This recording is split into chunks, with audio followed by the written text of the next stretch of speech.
नमस्कार, मी सुरेश चव्हाण. आपण बघत आहात न्यूज 24 महाराष्ट्र लाईव्ह नाशिक. खरं तर आपण आपल्या चॅनलच्या माध्यमातून विविध सत्र राबवत असतो. त्याही मध्ये विशेष महाराष्ट्र गट्टा या कार्यक्रमामध्ये आपण विविध मान्यवरांशी चर्चा करून त्यांच्याकडनं काही माहिती जाणून देत असतो आणि ती प्रेक्षकांसमोर आपल्यासमोर मांडत असतो. आज देखील आपल्या या महाराष्ट्र गट्ट्यावरती डॉक्टर अजय परदेशी या ठिकाणी आलेले आहेत. आपण त्यांच्याकडनं विविध आजार, उपचार पद्धती आणि बऱ्याचशा गोष्टी अशा आहेत की त्यांच्याकडनं आपल्याला सहज आणि सोप्या भाषेमध्ये त्याचा उलगडा करून मिळणार आहे. अशा गोष्टींची आपण चर्चा करणार आहोत. सर, सर्वप्रथम या कार्यक्रमामध्ये आपलं खूप खूप स्वागत. नमस्कार, मी डॉक्टर अजय परदेशी. मी नाशिकामध्ये गेले 25 वर्षापासून प्रॅक्टिस करतोय. सध्या आता मी त्रिमूर्तीत प्रॅक्टिस करतोय. सर, काय होतं की बऱ्याच वेळेस पूर्ण व्याख्याच माहिती नसते. म्हणजे आपलं मेडिकल फील्ड हे असं आहे की एक शब्द माहिती असतो पण त्याची व्याख्या नाही कळत, आणि व्याख्या कळणं हे देखील तेवढंच महत्वाचं आहे. जसं रुग्ण सर हा शब्द वापरला जातो. मी तर म्हणले की रुग्ण आणि डॉक्टर याच्यातला जो दुवा आहे ना, तो फार महत्वाचा असतो. काय सांगायचं याबद्दल?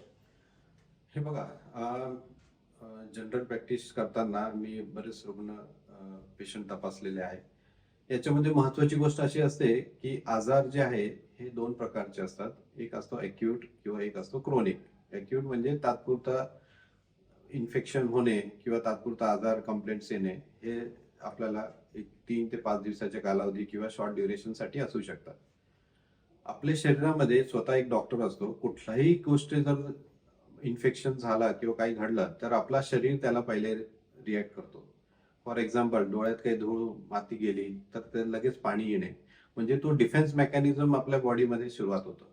तुमचे नाकावाटे जर काही इन्फेक्शन गेला, धूळ माती गेली तर तुम्हाला शिंका येणार. पोटावाटे, तोंडावाटे जर काही गेलं तर तुम्हाला वॉमिटिंग येणे किंवा लूज मोशन होणे. हे बॉडीचे एक प्रतिकार शक्ती असते. याच्यामध्ये बॉडी पहिले रिॲक्ट करतो की ही जी गोष्ट आहे, हे इन्फेक्शन आहे किंवा अनवॉन्टेड एलिमेंट्स आहे, हे शरीरामध्ये नको आहे, तर शरीर स्वतः त्याला प्रयत्न करतो त्याला बाहेर काढण्यासाठी. इनिशियली जेव्हा कुठलाही पेशंट येतो त्याला हे कंप्लेंट जर सुरुवातीला जाणवले तर हे अॅक्यूट कंप्लेंट स्वतः रिॲक्ट करतो बॉडी, आणि त्या पद्धतीने पेशंट येऊन डॉक्टरांकडे कंप्लेंट सांगतो की मला सर्दी झाली किंवा मला खोकला आहे, घसा दुखतोय किंवा माझं पोट दुखतोय. हे लक्षणं आपल्याला सांगू शकतात की इन्फेक्शन कुठल्या मार्फत गेलेलं आहे. तर पेशंटची हिस्ट्री फार महत्वाची असते. त्याला प्रेसिपिटिंग फॅक्टर्स काय आहे ते आपल्याला माहिती घेणं गरजेचं असतं. आणि पेशंट जर आपल्याला प्रॉपर इन्फेक्शन झाल्यापासून काय काय कंप्लेंट झाले त्याच्यानी आपल्याला कळतं की पेशंटला काय त्रास आणि कुठला आजार असू शकतो. फॉर एक्झाम्पल, एखाद्या पेशंटला सर्दी सुरू झाली किंवा शिंका सुरू झाले तर ते कदाचित काय असतं की आताच्या हल्ली ट्रीटमेंटसाठी सर्दीवरची ट्रीटमेंट टॅबलेट पेशंट स्वतःच घेऊन टाकतात. 2 दिवस घेतो आणि तिसऱ्या दिवशी बरं वाटत नाही म्हणून डॉक्टरांकडे जातो. मग त्यावेळेस तो कंप्लेंट सांगतो की माझा घसा दुखतोय किंवा मला खोकला येतोय. त्यावेळेस त्याचे सर्दीचे कंप्लेंट्स तो प्रोमिनेंटली सांगत नाही. पण सुरुवात कशी झाली की इन्फेक्शन नाकावाटे एंट्री केली, सुरुवातीच्या लक्षणामध्ये शिंका झाले, सर्दी झाली, नंतर हळूहळू ते टेम्पररी ट्रीटमेंट घेत गेले म्हणून ते आजार वाढला, घशापर्यंत आला, घशामध्ये इन्फेक्शन झाला, त्याला आपण लॅरिंजायटिस, फॅरिंजायटिस, टॉन्सिलायटिस असं म्हणू शकतो. नंतर हाच आजार पुढे जाऊन फुफ्फुसात गेला की ब्रॉन्कायटिस किंवा इन्फेक्शन कफच्या स्वरूपात प्रेझेंट होतो. ज्यावेळेस पेशंट सांगतो की मला कफ होतोय तर याचा अर्थ काय आहे की ऑलरेडी पेशंटला त्रास होऊन 2-3 दिवस झालेले आहे आणि त्याच्यामुळे त्याला कदाचित तो इन्फेक्शन झालेला असावा. पेशंट येऊन तुम्हाला हिस्ट्री सांगताना फक्त मला कफ होतोय किंवा असे कंप्लेंट सांगू शकतात, ताप होतं पण आता नाहीये. पण अशा वेळेस बऱ्याच वेळेस असं असू शकतो की पेशंट स्वतः जाऊन काही मेडिसिन्स घेतले, पॅरासिटामॉल आहे तो घेतलेला आहे, त्याच्यामुळे फिवर सबसाईड झालेला आहे. अशा वेळेस आपल्याला आजाराचं स्वरूप पूर्ण माहिती मिळत नाही. अशा वेळेस आपल्याला हिस्ट्री फार महत्वाची आहे. दुसरं महत्वाची गोष्ट आहे की पेशंटनी सुद्धा डॉक्टरांना पूर्ण प्रॉपर हिस्ट्री सांगितली पाहिजे विथ मेडिसिनल. जर घेतला असेल, कोणी सल्ला दिला असेल, तुम्ही तुमच्या घरातलेच काही मेडिसिन्स वापरले असतील तर याचा तुम्ही जर प्रॉपर हिस्ट्री दिली तर आपल्याला ऍक्च्युअली आजाराविषयी माहिती जास्त घेता येऊ शकते. नक्कीच सर. जसं तुम्ही आता उल्लेख केला त्याच्यामध्ये एक शब्द खूप महत्वाचा आहे सर, की बऱ्याच वेळेस रुग्ण काय करत असतो, त्यांनी संपूर्ण माहिती सांगितलीच गेली पाहिजे, पण परस्पर म्हणजे डॉक्टरांच्या सल्ल्याशिवाय देखील काही वेळेस औषधं घेतली जातात आणि त्याचा तो इफेक्ट हा साहजिक आहे, तो शरीराला त्रासदायक ठरत असतो. हिस्ट्री सांगणं गरजेचं आहे सर, पण एक भीती अशी असते पेशंटकडे की यार बाबा मी ॲलोपॅथी झाली माझी, आयुर्वेदिक झालं, होमिओपॅथिक झालं. बऱ्याच वेळेस रुग्ण हे सर्व प्रकारची ट्रीटमेंट करून आणला असतो आणि मग त्याला कुठेतरी वाटत असतं की बाबा आता मला इथे ह्या डॉक्टरांकडे आलोय, आता मला गुण येणार किंवा नाही, ही शंका कुठेतरी असते. म्हणजे ते कितपत म्हणजे याच्यासाठी आता ऍक्च्युली अशी कंडिशन मध्ये काय असतं की पेशंटला सपोज कुठला अक्यूट कंप्लेंट झाली असेल तर त्याला आयुष्यामध्ये असा आजार मागे पण येऊन गेलेले असतात. त्यावेळेस त्यांनी ते ट्रीटमेंट घेतलेली आहे, त्याला बरं वाटलंय, तर त्याला असं वाटतं की आपण या मेडिसिन घेतले तर कदाचित यावेळेस पण आपला आजार तो बरा होईल. आपण 2 दिवसाची मेडिसिन्स घेतले. दुसरं महत्वाचं असतो की काही मेडिसिन्स फक्त ॲलर्जीसाठी असतात, ते 2-3 दिवसामधले ट्रीटमेंट घेतले तर बरे होतात. पण काही इन्फेक्शन्स जे असतात त्याला प्रॉपर आपल्याला डोस किंवा अँटीबायोटिक घेणं गरजेचंच असतं. पेशंटचे कंप्लेंट म्हणजे तो जे लक्षणं असतात त्याला न ट्रीट करता आपल्याला आजार ट्रीट करायचा असतो. तर बऱ्याच वेळेस काय असतं की पेशंट सध्याच्या खूप धावपळीमध्ये त्यांना रिझल्ट पाहिजे असतात, इमिजिएट इफेक्ट पाहिजे. तापासाठी पेशंट आला, 24 तासानंतर ताप कमी नाही झाला तर तो अँशियस होतो. डेफिनेटली त्याची दुसरी बाजू पण आहे की दुर्लक्ष होऊन आजार वाढतोय का, असं पण एक पेशंटला वाटतं की आपला आजार बरा होत नाहीये, ताप वाढतोय तर आपला आजार काही अजून वाढणार आहे का.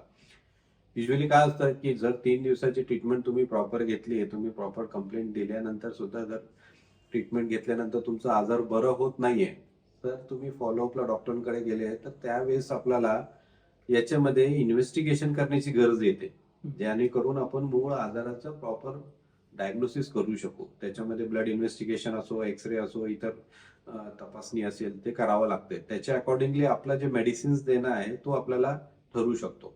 बऱ्याच वेळेस काय होतं की पेशंट येतो आणि मला औषध चालत नाही, अँटीबायोटिक हाय डोस चालत नाही, मला त्रास होतो.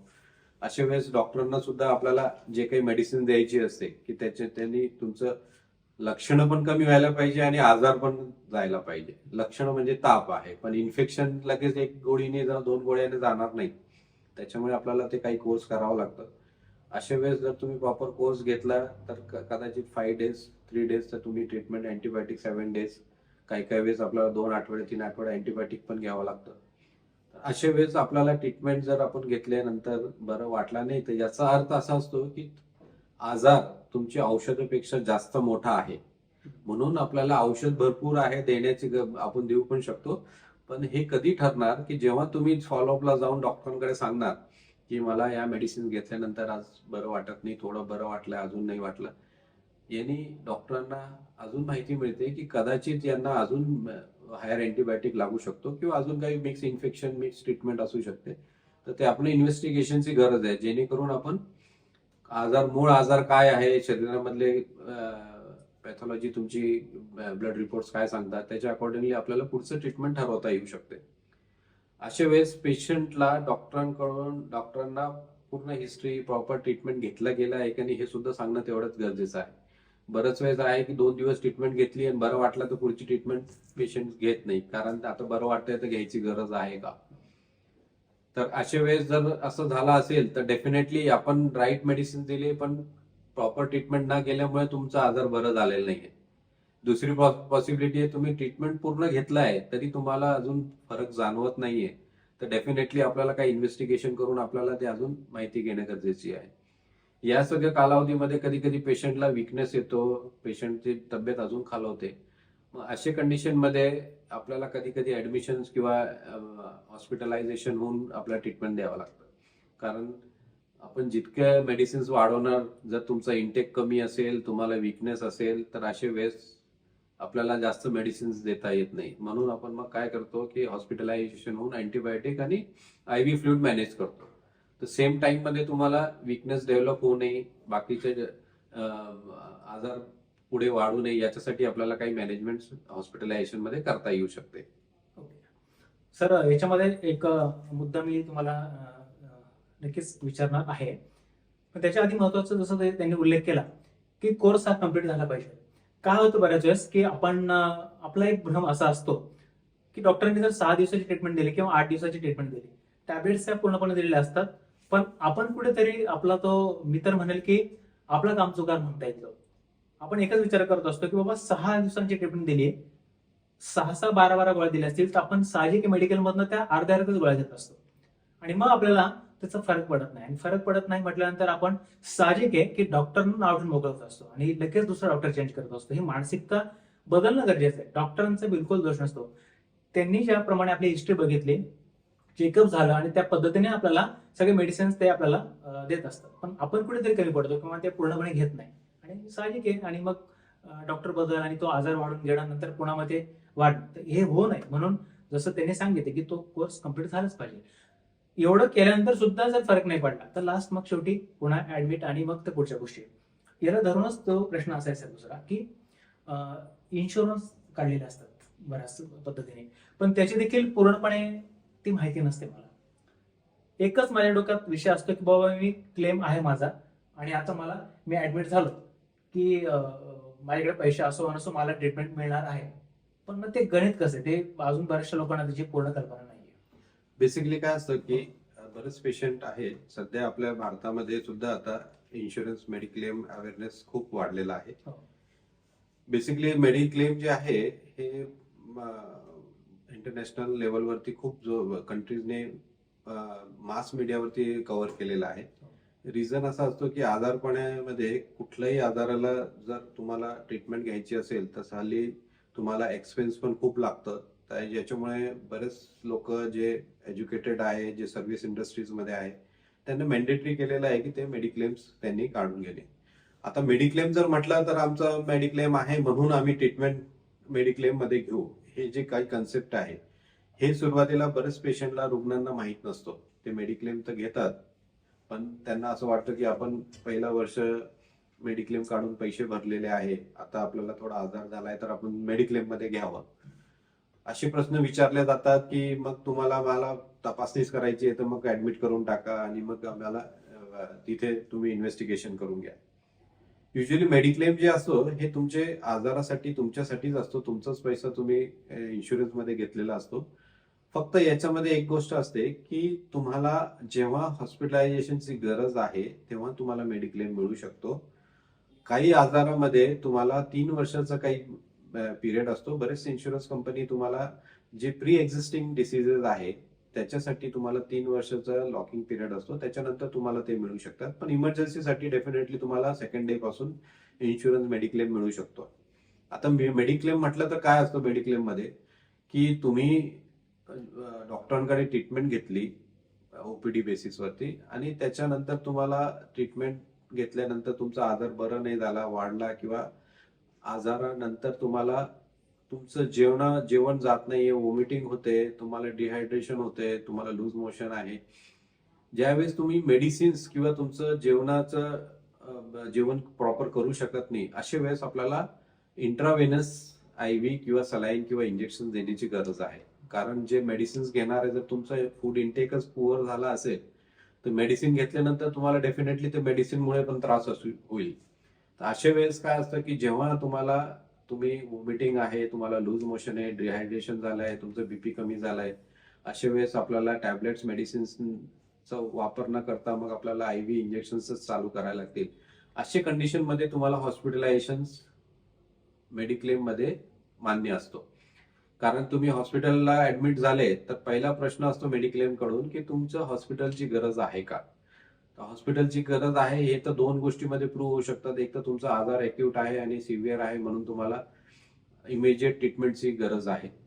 दुसरी गोष्ट आहे की तुम्ही त्या गोळ्यांमध्ये घेऊ शकत नाही, तुम्हाला इंजेक्शन्स मध्येच द्यावा लागतील किंवा सलाईनची गरज आहे, अशा वेळेस मेडिक्लेम अप्रुव्हल होतो. सेकंड पॉसिबिलिटी असते की तुमचा आजार प्रूव्ह होतो जे ओरल टॅबलेट्सनी ट्रीट होणार नाही, त्याला इंजेक्टेबल लागणार आहे, अँटीबायोटिक असो किंवा सर्जिकल असो, या गोष्टीमध्ये तुम्हाला ट्रीटमेंटची गरज आहे म्हणून हॉस्पिटलायझेशन आहे.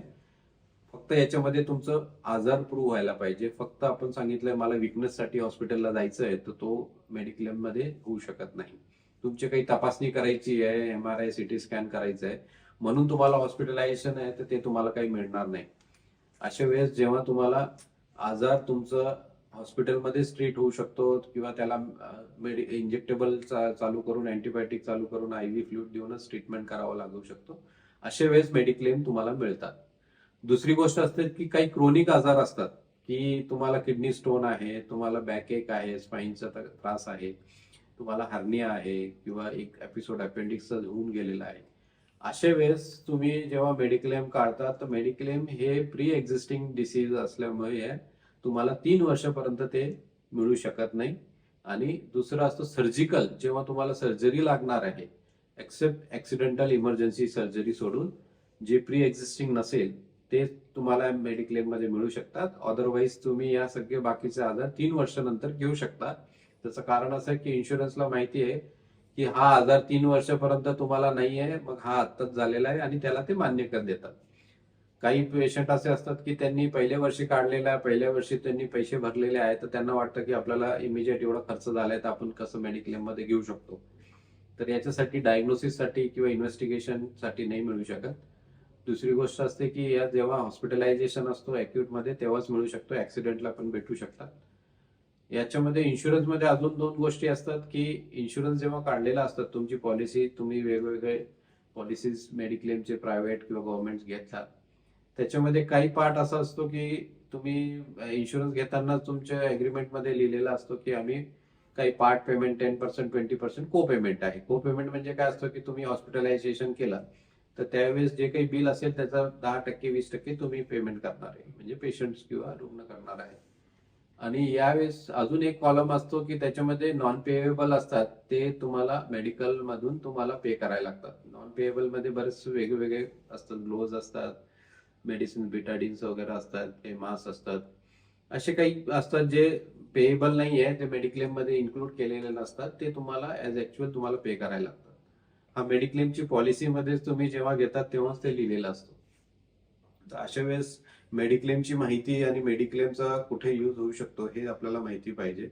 दुसरा, तुम्ही क्लेम घेतात तर त्या क्लेमची अमाऊंट वरती तुमचे पॅकेज किंवा तुमचं हॉस्पिटलायझेशन ठरलेलं असतं. काही पेशंटमध्ये तुम्हाला जनरल वॉर्ड अलाउड असतात, सेमी मध्ये अलाउड असतात, आणि प्रत्येक एकच आजाराला वेगवेगळ्या बेड्स मध्ये तुम्हाला वेगवेगळे चार्ज असतात. फॉर एक्झाम्पल, एखाद्याचं अपेंडिक्स आहे, त्यांनी जर पॉलिसी कमी 2 लाखाची 3 लाखाची घेतली असेल तर अपेंडिक्सचे अप्रुव्हल तुम्हाला त्या पद्धतीने भेटेल. एखादी 10 लाखाची पॉलिसी घेतली तर त्याला ते अकॉर्डिंगली त्याची फॅसिलिटी आणि चार्जेस हॉस्पिटलचे ते अकॉर्डिंगली हॉस्पिटलला पे केले जातात. दुसरी गोष्ट असतात की जेव्हा तुम्ही मेडिक्लेम घेतात तेव्हा तुम्ही मेडिक्लेम एखादा एजंट किंवा एखादा पॉलिसीज घेताना तुम्ही ज्यांच्याकडून घेतात त्यांचा डायरेक्ट संबंध हॉस्पिटलशी नसतो, कारण मेडिक्लेम कंपनी एक टीपीएला थर्ड पार्टीला दिलेली असते. ते हॉस्पिटलशी कोरिलेट करून किंवा करस्पॉन्डन्स करून ट्रीटमेंटची पूर्ण माहिती घेऊन तुम्हाला ट्रीटमेंट किंवा प्रोव्हाइड पेशंटचं जे बिल आहे ते प्रोव्हाइड करतात. अशा वेळेस जेव्हा पेशंट हॉस्पिटलाइज होतो तो पहिले फर्स्ट 24 आवर्स मध्ये तुम्ही जी पॉलिसी काढलेली आहे त्याचे बेसिक अकाउंट मध्ये तुमचं क्लिअरन्स होतो. त्या अकाउंट मध्ये क्लिअरन्स मध्ये काय असतं की तुमचं आधार कार्ड, तुमचं नाव जे आहे मेडिक्लेमला तुम्ही घेतलेलं आहे तो नाव, तुमचं आधार कार्डवरचं नाव, तुमचं रेसिडेन्शियल प्रूफ, हे बेसिक गोष्ट लागतात जेणेकरून त्यांनी तुम्ही पॉलिसी होल्डर आहे का नाही आणि ती व्हॅलिड आहे की नाही, कंटिन्यू तुम्ही पॉलिसी एलिजिबल आहे का. म्हणजे बरेच वेळेस असतं की आम्ही 2 वर्ष पॉलिसी भरली, 3ऱ्या वर्षी भरली नाही, आता 4थ्या वर्षी आम्हाला आधार घ्यायचा, तर मग काय मिळेल का. पॉलिसीची तुमची ड्यू डेट एक्सपायर झालेली असते त्यामुळे व्हॅलिडिटी होत नाही. तर ही पहिले हॉस्पिटलायझेशन झाल्यानंतर व्हॅलिडिटी असते. नंतर मग काय होतं, हॉस्पिटल तुमचे आजाराविषयी प्रायमरी माहिती इन्शुरन्स टीपीएला पाठवतो. टीपीएला म्हणजे तुम्ही ऍडमिट झाले तर कशासाठी झाले, तुम्हाला काय आजार झालाय, कशासाठी. मग पहिले ते इन्शुरन्स तुमचं एलिजिबिलिटी चेक करणार. सेकंड थिंग, पेशंट तुमचे आजार या तुमची पॉलिसीमध्ये बसतो का तो एकदा व्हेरीफाय करणार. आणि जर त्यांना वाटलं की तुमची एलिजिबिलिटी पण आहे आणि तुम्ही पॉलिसी घेऊ शकतात, विलिंग आहे, त्या आजारासाठी तुम्हाला भेटू शकते, तर पुढचे म्हणजे ते तुम्हाला इन्व्हेस्टिगेशन आणि प्रूफ विचारतात की तुम्ही हे जे आजार म्हणताय हे आजाराचे तुम्हाला जस्टिफिकेशन काय आहे. तर फॉर एक्झाम्पल ब्लड रिपोर्ट आहे किंवा मग तुमचे सोनोग्राफी रिपोर्ट आहे.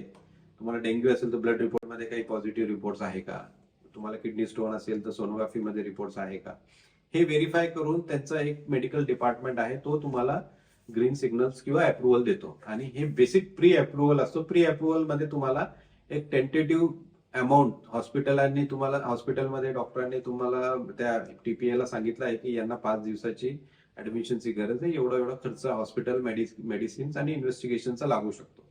फॉर एक्झाम्पल, त्यांनी एक्स अमाऊंट सांगितली, तर त्याचे प्री अप्रुव्हल म्हणून तुम्हाला काही अमाऊंट ते पहिले सँक्शन करतात.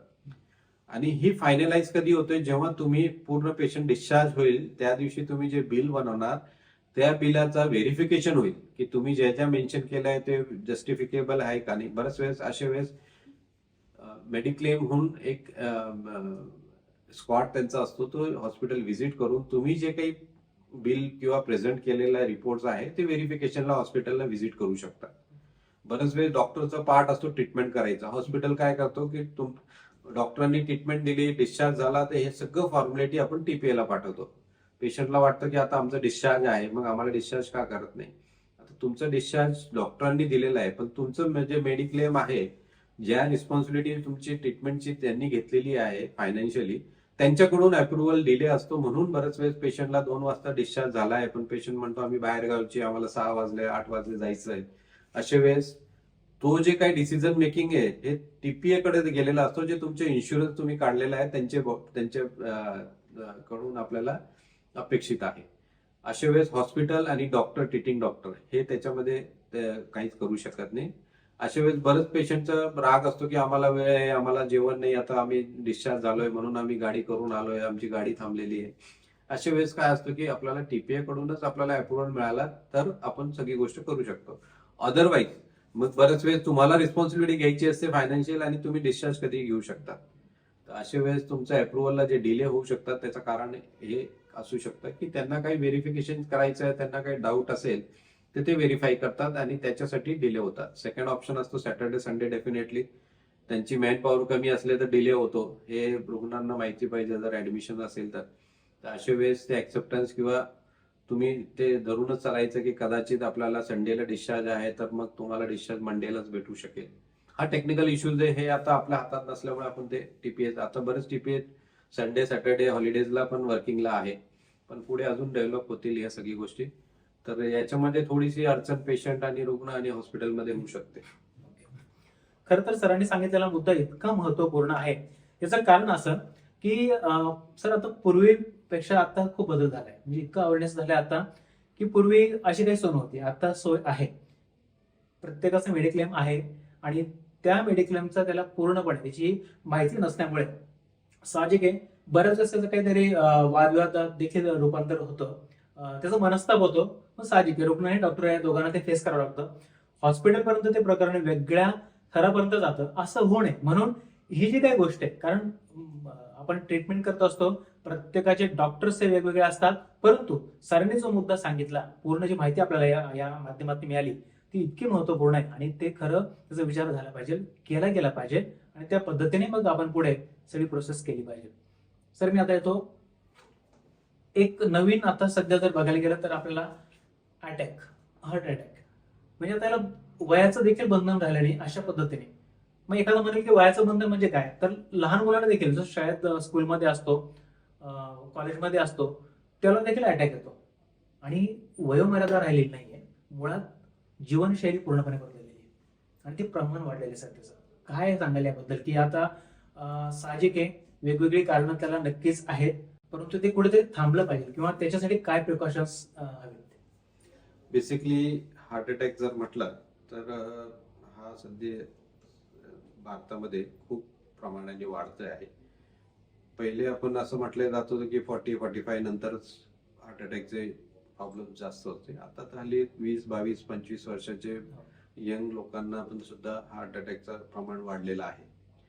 सगळ्यात महत्वाचं जे आहे की ब्लड प्रेशर आणि डायबिटिक हे 2 आजार असे आहे की रुग्णाला जर ब्लड प्रेशर असेल तर हे ऍक्सेप्टन्स नसतो की आपल्याला ब्लड प्रेशर आहे, आणि बऱ्याच वेळेस तो डायग्नोज झाला, डिटेक्ट झाला किंवा ब्लड प्रेशर प्रूव्ह झाल्यानंतर त्यांना मेडिसिन दिलं तर काही रुग्ण जे आहे त्यांना विदाऊट कंप्लेंट मेडिसिन घ्यायचं असतं, म्हणून ते कालावधीनंतर महिने 2 महिन्यानंतर स्वतःहून मेडिसिन्स बंद करून टाकतात. कारण त्यांना असं वाटतं की मला जर डायबिटिकचे काही त्रासच होत नाही तर मेडिसिन्स का घ्यायची. दुसरं ब्लड प्रेशरचं मला काही त्रास होत नाही तर मग एवढे मेडिसिन मला घेणं काय गरजेचं आहे का, मग मेडिसिन घेतलं तर आपल्याला कायमस्वरूपी घ्यावं लागेल. शुगरची मेडिसिन एकदा चालू झाली तर तुम्हाला कायमस्वरूपी घ्यावं लागेल. हे जे काही कन्सेप्ट आहे किंवा हे जे काही फिअर आहे याच्यामध्ये बरंच ट्रीटमेंट हॅपझार्ड होतात. काही पेशंट घेतात, काही पेशंट घेत नाही. बरेच वेळेस काय होतं की जर डिटेक्ट झाला आणि प्रूव्ह झाला की आपल्याला ब्लड प्रेशर आहे, तर रुग्ण स्वतःहून भीतीपोटी वेगवेगळे मार्ग घेतात. किंवा काही जण म्हणतात आपण आयुर्वेदिक घेऊ, काही होमिओपॅथी घेऊ, काही नॅचरोपॅथी किंवा वेगळं ट्रीटमेंट घेऊ, त्यांनी करून आपल्याला ब्लड प्रेशर चा गोळ्या किंवा मेडिसिन्स घ्यावा लागणार नाही आणि आपला आजार कायमस्वरूपी बरं होईल. अशी कन्सेप्ट मध्ये महत्वाचं काय असतं की तुम्हाला जर पहिले ब्लड प्रेशर डिटेक्ट झाला किंवा डायबेटिक डिटेक्ट झाली, तर सर्वप्रथम काय करायला पाहिजे की कन्फर्मेशन पाहिजे की तुम्हाला ब्लड प्रेशर काही बरेचसे रॅन्डम रिडिंग्स घेतल्यानंतर तुमचं कॉन्स्टंटली ब्लड प्रेशर वाढलेला असतो किंवा तुमची फॅमिली हिस्ट्री आहे की भावाला झालाय, वडिलांना होतं, आईला होतं ब्लड प्रेशर किंवा हेरिडिटरी जे असेल, अशा वेळेस आपण प्रोन आहे, आपण हाय रिस्क मध्ये आहे, तर एक कन्सेप्ट आपण इलेक्टिव्हली करायला पाहिजे. 40-35 एजच्या नंतर आपण ते ऍक्सेप्टन्स करायला पाहिजे की जर घरात एखादा रुग्ण आहे ब्लड प्रेशरचा, तर आपण सुद्धा कंप्लेंट होण्याच्या आधीच तपासणी केलेली बरी किंवा त्याला मॉनिटरिंग करणे गरजेचे आहे. अशा वेळेस ज्यांना ब्लड प्रेशर डिटेक्ट झाला, कन्फर्म झाला, तर त्यांनी सुरुवातीला हे जे काही गोष्टी तुमच्या मनात आहे की आपण गोळी एकदा चालू झाली तर करावंच लागेल किंवा आपल्याला त्रास होत नाही तर घेणं खरोखर गरजेचं आहे का, की डॉक्टरांची रिडिंग ते सांगताय ब्लड प्रेशर खरोखर मला आहे का, मला तर काही त्रास होत नाहीये. अशा वेळेस काय करायला पाहिजे की जर त्यांना एक तर आपल्या डॉक्टरांवरती विश्वास नसेल तर आपण 2-3 वेगवेगळ्या ठिकाणी आपला ब्लड प्रेशर कन्फर्म करून घेणे आणि ओपिनियन घेण्यात काही प्रॉब्लेम नसतो. ओपिनियन आपण डेफिनेटली घेऊ शकतात किंवा डॉक्टर सुद्धा तुम्हाला सल्ला देऊ शकतात की जर तुम्हाला वाटत असेल की एखादा ओपिनियन घ्यायचं की तुम्हाला ब्लड प्रेशर आहे तर तुम्ही डेफिनेटली घेऊ शकता. एकदा तुमच्या ओपिनियन मध्ये 2 ओपिनियन सारखे मिळाले की त्याच्यामध्ये तुम्हाला ब्लड प्रेशर आहे, इनिशियल मेडिसिन्स घ्यावा लागतील, तर पहिला इंटेन्शन काय असेल की तुम्हाला ब्लड प्रेशर कंट्रोल करणे गरजेचं आहे. तर त्याच्यामुळे तुम्ही काय करू शकता, पहिले मेडिसिन चालू करा, ब्लड प्रेशर कंट्रोलमध्ये आणायचं आणि प्लस साइड बाय साइड मध्ये तुम्हाला इन्व्हेस्टिगेशन करायचं की ब्लड प्रेशरचे काय काय कारण आहे. जे जे मेजर कारण आहे त्याचे इन्व्हेस्टिगेशन करणे गरजेचं आहे. त्या इन्व्हेस्टिगेशन केल्यानंतर तुमचे जे काही रिपोर्ट्स मध्ये काही ॲबनॉर्मॅलिटी आढळते त्याप्रमाणे ट्रीटमेंट करणं गरजेचं आहे, प्रिकॉशन्स घेणं गरजेचं आहे. त्या गोष्टीनंतर तुम्ही जर हे कंटिन्यू 2-3 महिने घेतल्यानंतर मग तुम्हाला काय ऍडिशनल तुमचे याच्यामध्ये टॅपर करायचे असेल मेडिसिन्स, तर तुम्हाला जर अजून कुठल्या आयुर्वेदिक म्हणा किंवा होमिओपॅथी किंवा अजून कुठले औषधी उपचार करायचे असेल जेणेकरून ब्लड प्रेशरचा जे मेडिसिन्स घ्यावा लागतात ते आपल्याला कमी करता येईल. हे करता येईल डेफिनेटली, पण याच्यासाठी तुमची मॉनिटरिंग गरजेची आहे. मॉनिटरिंग म्हणजे कसं असतं की ब्लाइंडली एकाचं ब्लड प्रेशर या औषधाने कमी झालं आहे म्हणून आपण पण तेच घ्यायचं, याच्यासाठी आपल्याला मॉनिटरिंग करायची असते की ज्या ज्या रिपोर्ट्स आपल्याला मिळाल्यानंतर आपण या मेडिसिन चालू केल्यावरती ते कंट्रोलमध्ये होतोय, त्याचा इफेक्ट होतोय की नाही. सेकंड थिंग, जे जे ॲबनॉर्मॅलिटी होती ब्लड रिपोर्ट्स मध्ये ते करेक्ट झाली आहे की नाही, त्याच्यामुळे जे ब्लड प्रेशर वाढायची शक्यता होते ते सुद्धा मॉनिटरिंग करणे गरजेचं आहे. बरेच वेळ असा असतो की काही लोकांना काही प्रिकॉशन्स, काही गोष्टी अवॉइड केल्यावरती त्यांचे जे ब्लड प्रेशर आहे ते कंट्रोल होण्यामध्ये त्यांना फायदा होऊ शकतो. तर अशा वेळेस त्या गोष्टी सुद्धा तुम्ही, डाईट आहे, तुमचे डिव्हर्नल हॅबिट्स आहे ते तुम्ही जर कमी केले तर त्याच्यामध्ये तुम्हाला इफेक्ट जाणू शकतात. वजन एखाद्याचं वाढलं असेल, वजन कमी केलं तर डेफिनेटली ब्लड प्रेशर पण कंट्रोल होण्यामध्ये त्याला सपोर्ट होऊ शकतो. इव्हन डायबिटिक मध्ये सेम गोष्ट आहे की तुमचं जर ब्लड प्रेशर जसं तुमचं वजन असेल तर वजन जर तुम्ही कंट्रोल केलं, डाएट कंट्रोल केलं तर डेफिनेटली तुमचे शुगर कंट्रोल होण्यामध्ये तो पण एक मोठा सपोर्ट राहील. मेडिसिन या पद्धतीने तुम्हाला कमी करता येईल जेणेकरून तुम्ही ज्या ज्या तुम्हाला मेडिसिनचे जेवढं सपोर्ट लागतोय कंट्रोल करण्यामध्ये, ब्लड प्रेशर असो किंवा डायबिटिक असो, याला आपण टॅपर कसं करू शकतो, ज्या ज्या प्रेसिपिटेटिंग फॅक्टर्स आहेत त्याला आपण कमी करत. आता याच गोष्टीमध्ये हॉस्पिटलायझेशन मध्ये आम्ही बघितलेलं आहे की बरेच पेशंट जेव्हा हॉस्पिटलला येतात तर त्यांना सांगतात की त्यांना जे आता त्रास झालाय हार्ट अटॅकचा, यांना आधी काहीच नव्हतं, कधी एक इंजेक्शन पण घेतलेलं नाहीये, यांना कसं काय त्यांना हार्ट अटॅक येऊ शकतो, त्यांनी आयुष्यामध्ये कुठलंच व्यसन केलेलं नाहीये आणि तरी त्यांना हार्ट अटॅकचा त्रास झालेला आहे. याच्यामध्ये काय असतं की प्रत्येक आजार आपल्याला एक ट्रिगर साईन देतो. ट्रिगर साईन काय असतो की तुम्हाला ते लक्षणं तुमच्या आयुष्यामध्ये ओळखल्या पाहिजे. बऱ्याच वेळेस काय असतो की जेव्हा सुरुवातीचे ब्लड प्रेशर किंवा शुगर तुमच्या शरीरामध्ये डिटेक्ट होते किंवा डिटेक्ट होण्याच्या आधी जे कंप्लेंट्स असतात त्याच्यामध्ये ते लक्षणं तुम्हाला थकवा जाणवणे, तुम्हाला विकनेस आहे, मसल्स लॉस आहे, वजन कमी होणे, या सगळ्या लक्षणच असतात. तर याच्यामध्ये आपण विदाऊट कंप्लेंट आपण जर इन्व्हेस्टिगेशन केलं तर आपण अर्ली डायग्नोस करू शकतात की कुठलाही आजार किंवा कंप्लेंट यायच्या आधी जर आपण इन्व्हेस्टिगेशन केलं तर डेफिनेटली आपण त्याला कंट्रोल करू शकतात. याच गोष्टी गावाकडे बरेच दुर्लक्ष होतं, त्याच्यामध्ये मेडिकल फॅसिलिटी अवेलेबल नाहीये, या दृष्टीमध्ये पण बरेच आजार अंगावर काढलेले असतात. ब्लड प्रेशर झालेला असतो किंवा चेस्ट पेन झालेला असावं, तात्पुरता गावामध्ये लाईट नाहीये, त्यांना कन्व्हिनियन्स नाहीये हॉस्पिटल जाणे, तर अशा वेळेस ते अंगावर काढण्यामुळे ते डॅमेज किंवा ते त्रास होऊ शकतात. युजली काय असतं की ब्लड प्रेशर आहे हे तुम्हाला अधूनमधून जर एखाद्याला ब्लड प्रेशर येत असेल तर त्याला अधूनमधून जे लक्षणं येतात त्याच्यामध्ये त्यांनी इन्व्हेस्टिगेशन करून अर्ली ट्रीटमेंट केलं तर हे सगळं हार्ट अटॅकचं प्रमाण आपण टाळू शकतो. बरेच वेळेस काय होतं की हार्ट अटॅक जेव्हा येतो तेव्हा तुमच्या शरीराची ऑलरेडी जे अडॉप्टेबिलिटी असते ती वाढल्यामुळे हे सगळं त्रास होतो. फॉर एक्झाम्पल, जेव्हा ब्लड प्रेशर स्टार्ट होतो तर सुरुवातीला शरीर स्वतःच त्या कॉम्पन्सेट करायचा प्रयत्न करतो ब्लड प्रेशरला. त्याच्यामुळे काही पेशंटमध्ये कालावधीनंतर आपण ब्लड प्रेशर बघितलं तर त्यांचे 200, 110, 120 असं असतो आणि त्यांना विचारलं तर आम्हाला काही त्रास होत नाही. याचा अर्थ काय, बॉडी स्वतः या ब्लड प्रेशरला कॉम्पन्सेट करते किंवा त्यांना बॉडी अडॉप्ट करते.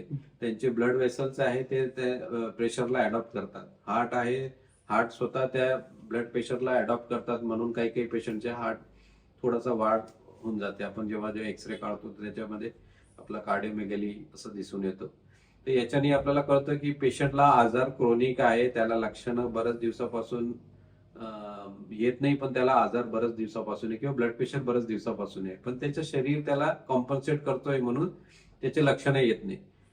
आणि कधी कधी अशी कंडिशन येते की जे शरीराचं कॉम्पन्सेट करायची जे काही क्षमता आहे ते पलीकडे गेलं की मग अचानक त्यांना ब्रेनमध्ये हेमरेज होईल किंवा हार्टमध्ये ब्लॉकेज होतील.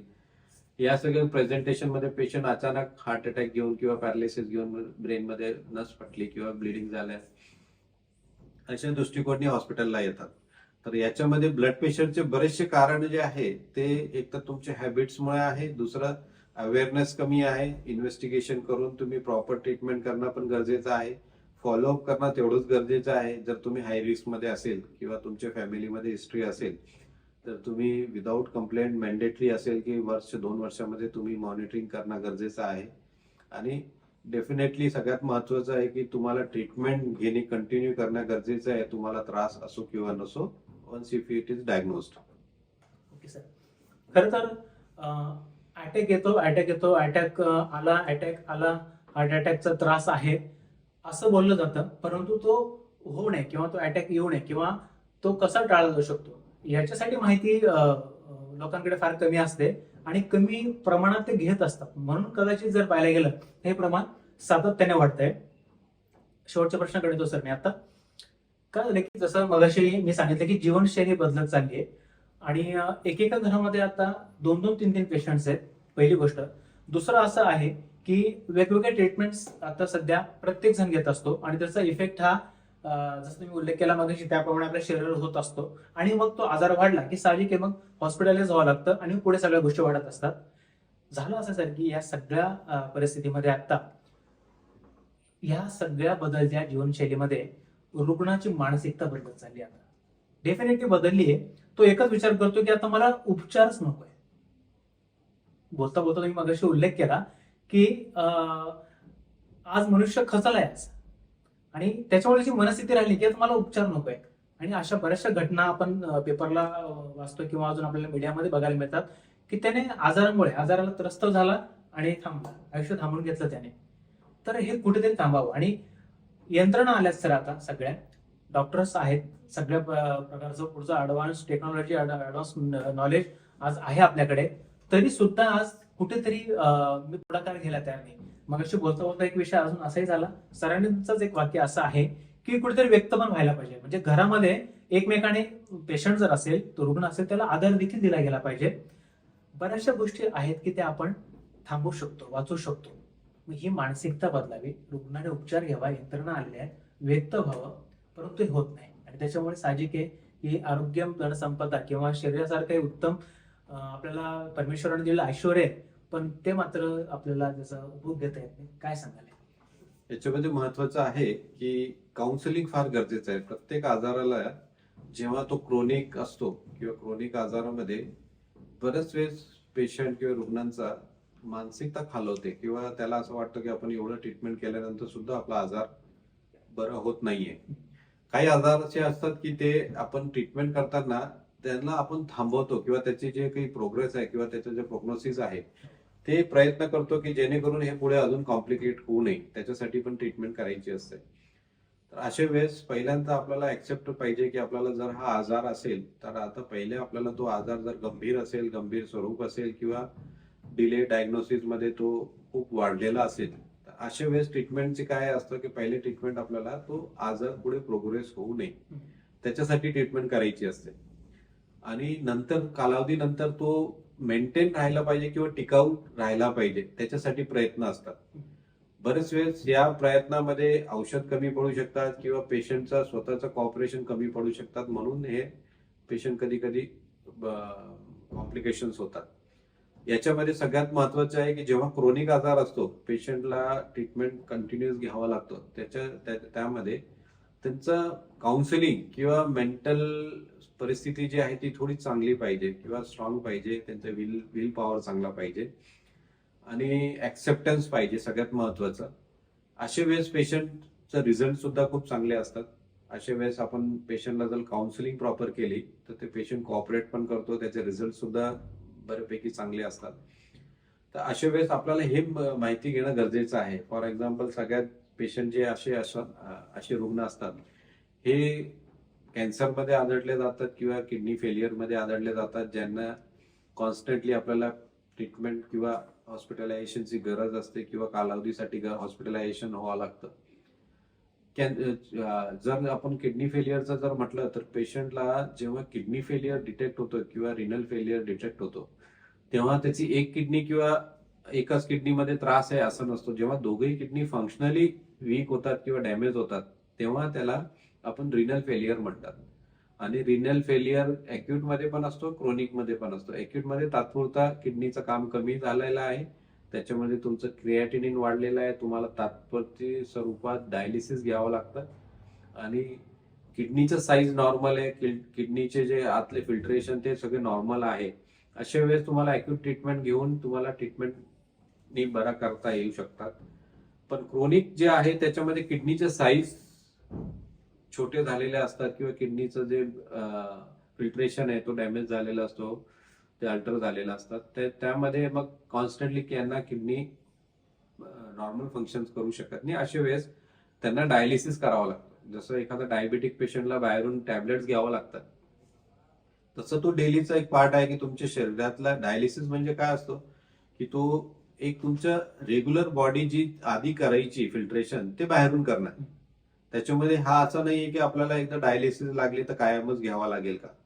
तर याच्यासाठी काय असतं की जेव्हा तुम्हाला डायलिसिसची गरज आहे आणि तुम्ही क्रोनिक रिनल फेलियर मध्ये आहे, ज्यामध्ये तुमची किडनीची साईज कमी झालेली आहे, किडनीचं फंक्शन्स बंद झालेलं आहे, अशा वेळेस तुमच्या शरीराला जे काही टॉक्सिन्स डेव्हलप होतात, जे युरिन मार्फत एक्सक्रीट होतात, ते फिल्ट्रेशन किंवा ते अल्ट्रेशन तुमचं थांबलेलं असतं, म्हणून तुमच्या शरीरामध्ये टॉक्सिन्स वाढत जातात. हे क्लीन करणं तेवढंच गरजेचं आहे, जे किडनी करत नाही ते आपण डायलिसिस मधून करतो. म्हणून हे डायलिसिसचं जे कन्सेप्ट आहे की डायलिसिस करावंच लागेल का. डायलिसिस एक तुमचं पार्ट होतो जेव्हा क्रोनिक फेलियर मध्ये तुम्ही असतात आणि डायलिसिस केल्यानंतर तुमचे क्रिएटिनिन जे आहे ते मेंटेन ठेवण्यासाठी तुम्हाला रक्त शुद्धीकरण करावंच लागतं.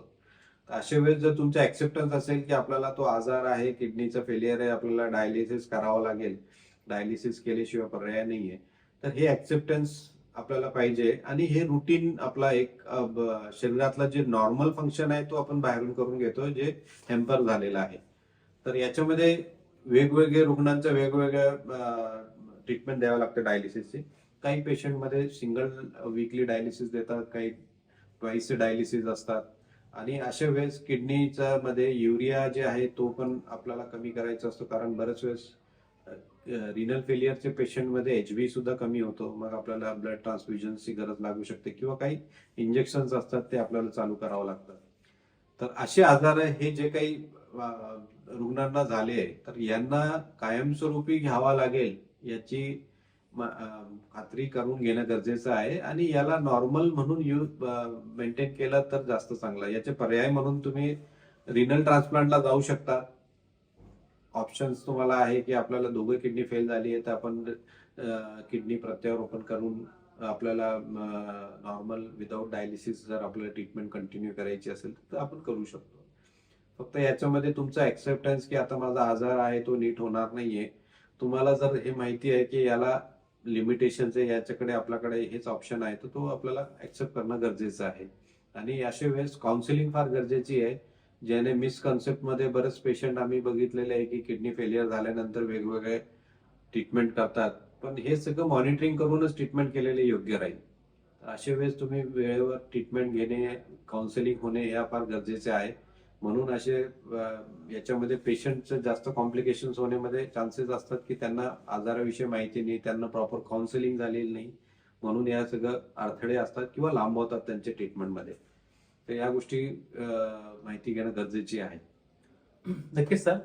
खर तर एका मुलाखतीमध्ये न संपणारा विषय आहे, कारण आजार आणि उपचार त्याही मध्ये विविध आजार आणि त्याच्यासाठी असणाऱ्या उपचार पद्धती बरंच काही सांगण्यासारखं आहे, परंतु विस्तारितपणे आज सरांनी आपल्याला ज्या बेसिक गोष्टी प्रत्येकाला माहिती पाहिजे, लक्षात असल्या पाहिजे. आणि खरं तर काउन्सिलिंग हा शब्द त्यांनी बराच वापरला, खूप महत्वाचा आहे.